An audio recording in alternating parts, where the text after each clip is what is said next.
Bonjour. Bon, pour commencer, on va parler du titre, Bavard d'arbre. Oui, c'est un jeu de mots de merde, mais vous vous attendez à quoi? Ici, y a que ça. Donc dans cette émission, Bavard d'arbre, waouh, on va parler de tout. On va parler de rien. On va parler, quoi. Mais sans avoir peur des mots, parce que sinon on va s'emmerder plus qu'un député au milieu d'un Sénat. Rompiche. Et en cette période, presque finie, solitaire, confuse, de confinement, enfermés dans nos appartements ou nos maisons, entourés par les petites miettes de chips au fromage qui traînent par terre parce que nous sommes des gros, eh bien il est important de discuter un peu, de communiquer. Mais c'est une vidéo, c'est toi qui parles, personne ne va te répondre. La ferme. J'ai pas envie d'avoir affaire à toi. Si ça c'est pas une transition de qualité, je sais pas ce qu'il vous faut. Hein. Bon, parlons-en de ne pas avoir envie. Même si vous n'avez pas envie d'en parler, ce que je peux comprendre. Moi à la base j'avais pas envie de voir vos tronches. Mais bon, je fais quand même un effort. D'ailleurs tronche est un terme qui est et restera toujours indéfiniment à la mode. Bon, pas les couilles. Ça arrive à tout le monde de ne pas avoir envie. Pas envie d'aller bosser, pas envie de cuisiner, pas envie de passer par la porte de derrière, ouais, tu vois ce que je veux dire. I know what you're saying. Pas envie de voir ce pote insupportable qui te propose de boire un coup le lundi soir, après le taf, pour ensuite gueuler à 21h36 tapante pour pas en boire. Stop it. Get some help. Et vous voulez que je vous dise, y a pas de mal à pas avoir envie. Ça se respecte. Tenez, vous avez l'habitude de vous lever à 8h.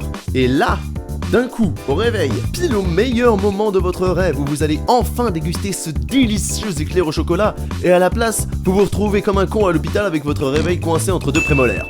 Pour commencer, faut vraiment être doué pour faire ça quand même. Vous n'avez pas envie de vous lever, qu'à cela ne tienne.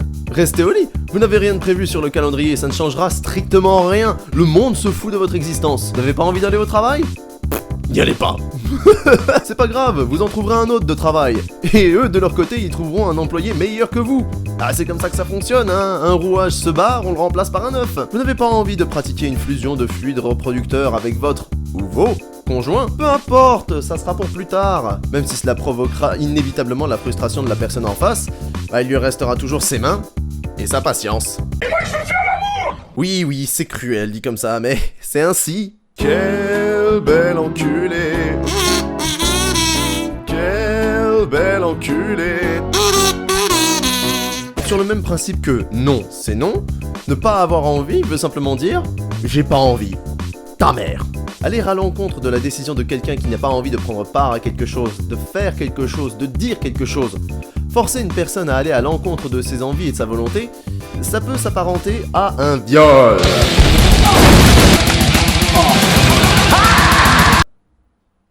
Ok, peut-être que les mots étaient un petit peu forts, mais il faut bien que je base mon argumentaire sur quelque chose, hein. Tenez, démonstration.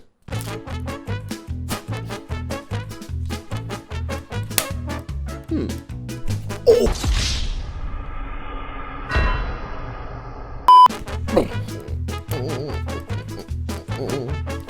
Cette patate ne voulait sans doute pas se retrouver dans cette situation, bien qu'incongrue, insolite et fort amusante. Cette patate n'a rien à faire ici. Elle voulait pas être là-dedans, donc je nuis à son bien-être. J'ai violé cette patate. Et c'est pas bien. Bon, reconnaissez quand même qu'elle a un tubercule de DS, hein. Ah, j'avoue, j'ai pas résisté. Ouh. Un autre petit truc, on va faire un peu de français. Quand on regarde bien, vous décomposez le mot envie en deux parties et vous obtenez envie. Et je suis sûr qu'il y en aura 2 ou 3 qui se croient plus malins ou visionnaires que les autres dans la salle, qui vont dire que si on n'a pas envie, c'est qu'on n'est pas envie. Je suis désolé, hein, c'est un bel effort, hein, mais ça compte pas vraiment. Parce que si on applique ça au mot want, qui est un équivalent anglais du mot envie, si on le décompose en deux, on obtient want. Tout d'abord, ça a encore moins de sens que l'éducation nationale, sans déconner. Et ensuite, ok, tu mets un S au milieu et un apostrophe et tu obtiens wasn't, qui est l'équivalent français pour n'était pas. Sauf que ça n'a aucun rapport avec mon argument de base. Pourquoi je parle de ça alors? Ah oui, cet argument facile ne compte pas selon moi, parce que ça n'est pas universel. À l'inverse de 2 plus 2 égale 4, que tu sois en France, au Royaume-Uni, en Russie ou même au Congo. Mais oui, c'est clair. 2 plus 2 feront toujours 4. C'est universel, ça marche. Mais pas envie, qui veut dire pas envie, je suis désolé, mais pour moi ça marche pas, hein. Ta cousine. Au pire, tu sais quoi, j'ai pas envie de t'écouter. Je préfère mourir plutôt que de t'écouter. Voilà. Cela dit, il existe des moments où il faut se forcer à faire ou à dire quelque chose, même si on n'en a pas forcément l'envie, même si ça peut faire mal. On dit que toutes nos actions ont des conséquences.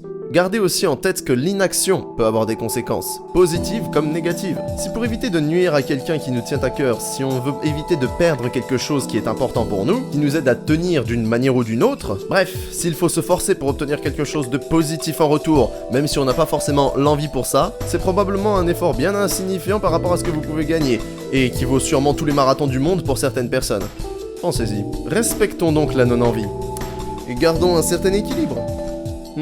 Bon allez, assez bavardé les pousses d'arbre. J'espère que vous aurez apprécié cette petite émission, ce petit concept auquel j'ai pensé. On peut être d'accord comme on peut ne pas être d'accord. Si vous avez des choses à rajouter ou si vous voulez m'exprimer votre désaccord, faites-le. Je l'écouterai sans aucun souci, ça me fait plaisir. D'ici là mes enfants, je vous laisse. Prenez soin de vous, partagez, aimez et faites pousser. On reste branchés. Ciao.